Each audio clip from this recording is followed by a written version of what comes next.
Well, let's jump right into the finale. I want to go all the way to that last episode of season 4. Yeah. You end the season, can we call it a frustrated freakout?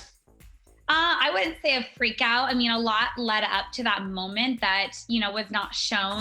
You're late, girl. Well, fashionably late.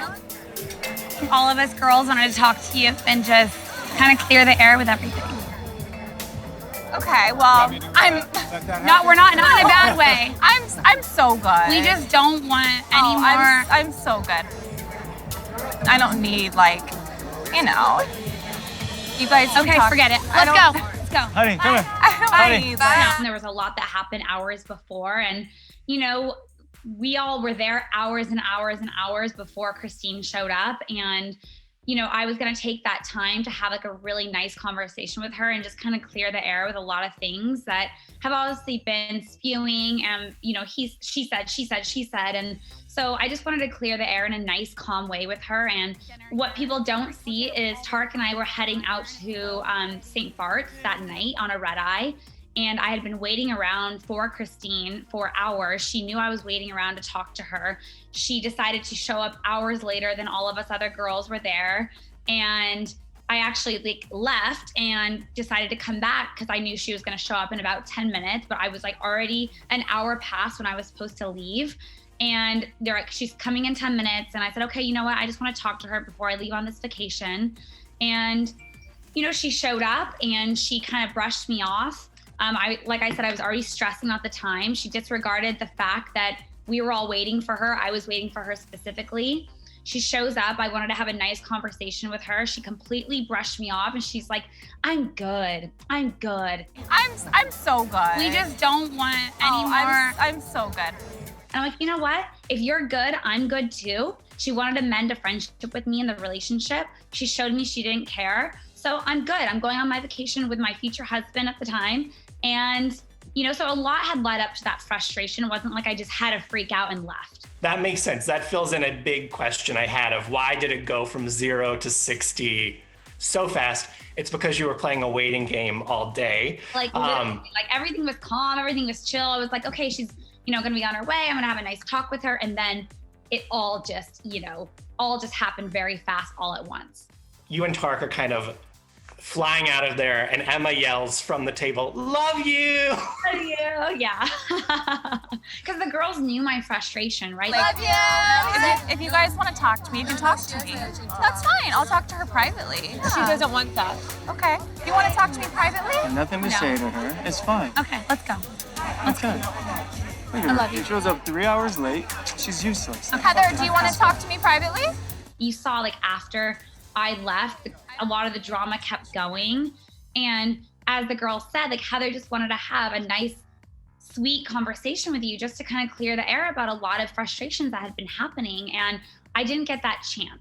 And she's the one that had been wanting that and then didn't give me the opportunity. I don't know why, I think maybe she thought it was going to go into a negative direction, which I was not planning on it going that direction. I just honestly wanted to have a nice talk with her. As you were leaving, she did try and say, hey, you want to talk one-on-one? But I guess your decision was made at that point. At that point, I already felt disrespected because I had been waiting for 3 hours for her.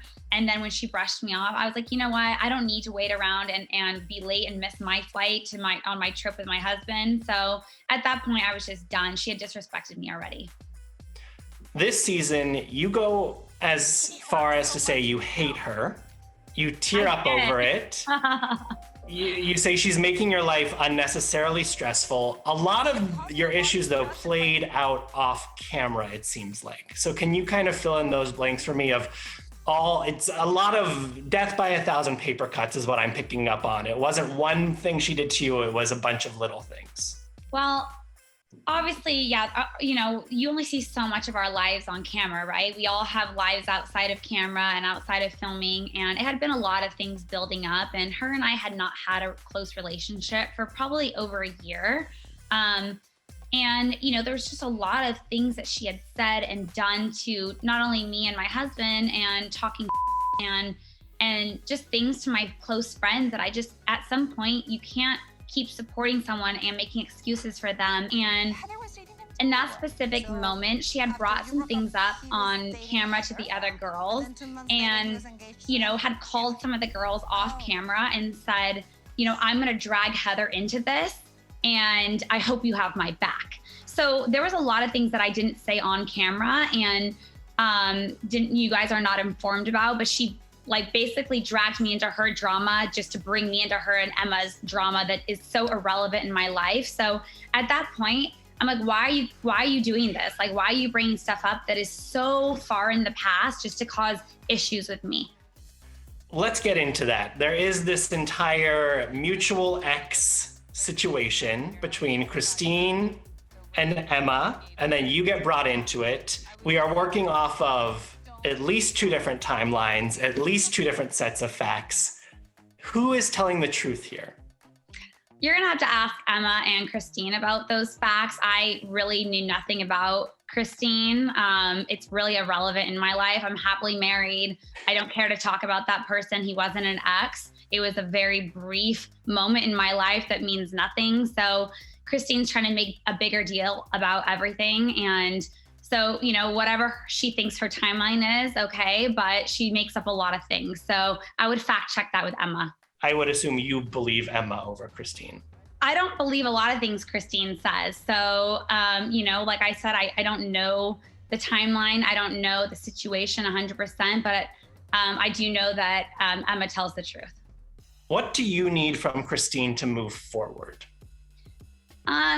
Christine and I can be professional at work. We can be cordial to each other. I don't want to have animosity and be fighting and be catty all the time and have negative energy, but I just choose to not have her in my life because I don't trust her as a friend.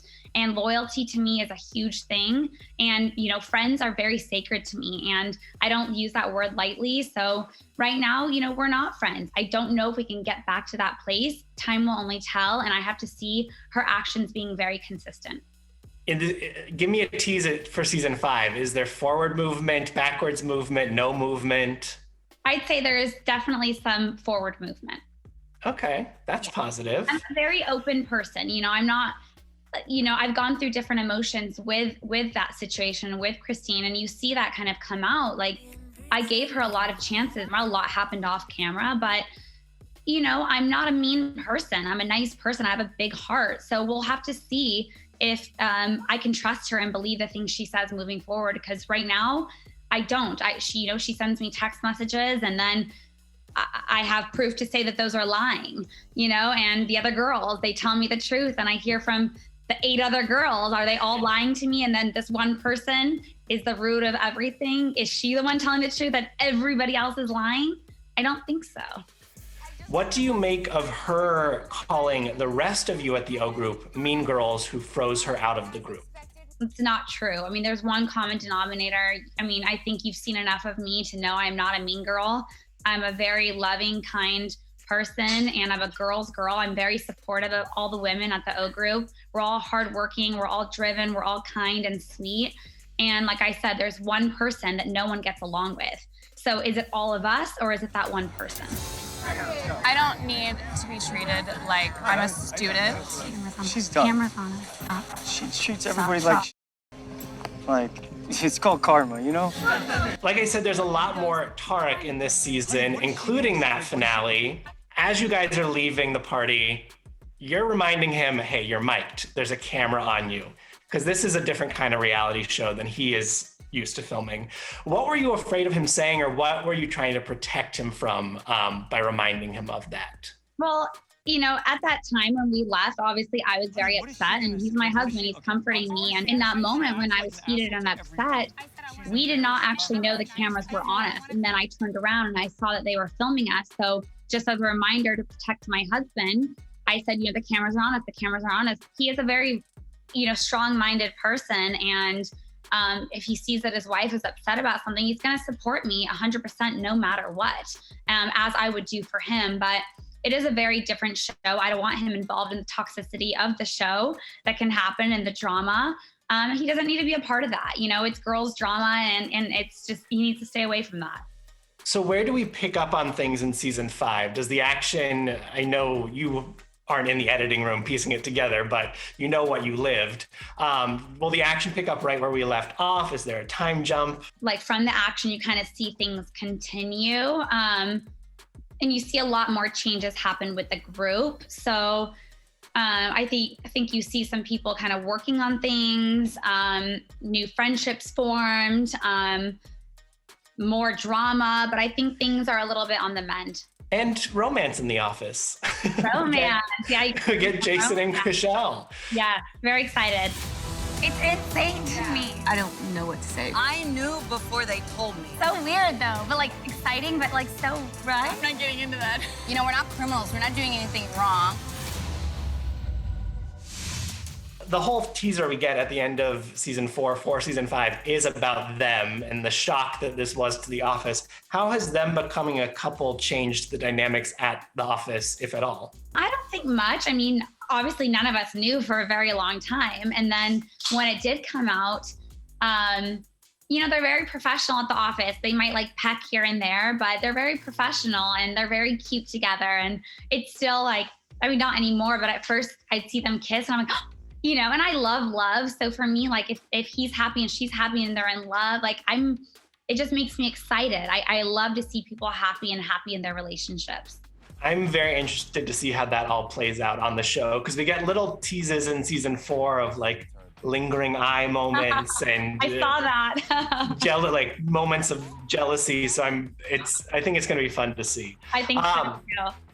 Coming to Netflix, more selling shows. Selling the OC is, I think, soon to start filming. You live down in the OC. You are listed on the agent page for the Newport office. Are you going to switch shows?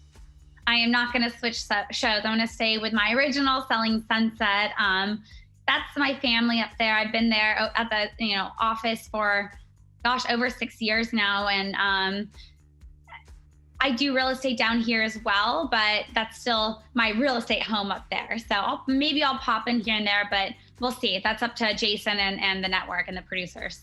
How do you feel about the universe expanding? Because we also learned this week that Selling Tampa is coming. Yeah, I'm excited to see it and see the dynamic between the girls. We all met about a week and a half ago and they were so sweet and so fun. I didn't even know there was like spin-off shows happening until I think a month and a half ago. So I was like, oh my God, what is this Selling Tampa? So I was in the dark about everything, but I'm excited to see it.